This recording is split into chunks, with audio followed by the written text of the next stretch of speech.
As an assistant to the local teacher in the village, the Baal Shem Tov would go every morning to each of the houses of the students, and he'd pick them up to walk them to school.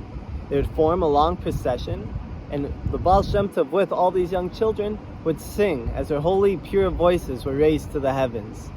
First, he would take them to the local synagogue, the shul, and they would answer, Amen, blessed be his holy name, in the Kedusha prayer. Then he would take them to the school. This is something the Baal Shem Tov did every day, and the students loved it as much as he did. They formed such a bond as they sang through the streets, their voices echoing to the greatest distances. It was known that the heavens shook because of how much pleasure they were receiving from these children's voices singing and praying to heaven. It's also said that heaven got so much pleasure out of these boys singing, it was akin to the Levim singing in the holy Beis HaMikdash, the holy temple in Jerusalem. What happened was, the Satan became scared and nervous. He saw how much change the Baal Shem Tov was bringing and how much love was spreading, that he felt that it was a matter of time before Mashiach would reveal himself and the Satan would be out of work. He would be gone, eliminated from existence. And so he disguised himself as a vicious animal, a wild animal. And one day, as these children and the Baal Shem Tov were going to the school, he attacked. And all the children ran away and ran back to their homes.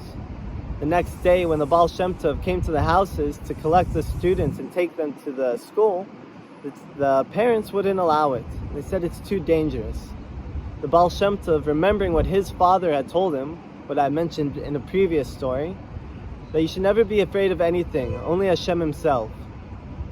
He convinced these parents to allow the children to let them go with him, saying that on his own life he will protect the children.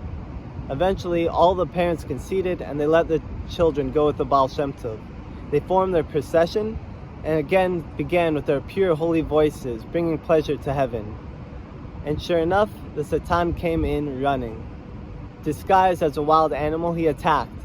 With the blink of an eye, the Baal Shem Tov smacked this animal on the forehead, killing it immediately.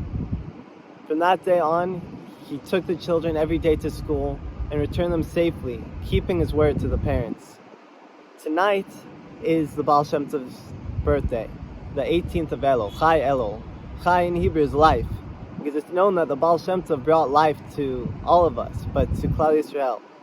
And I'm reminded of my time in Jerusalem, walking through the streets on this night, seeing all the different Hasidim, it doesn't matter what sect, they were all rejoicing, all happy, getting together, throwing parties, celebrating this great, great man.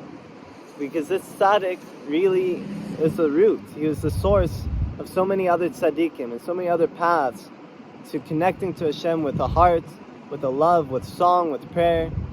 So on this day, I don't even know what to say.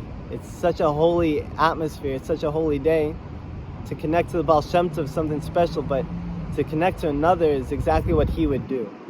So B'ezrat Hashem, we should all merit to connect to others in a deeper way for another year, and to continue to connect to the teachings of this great man.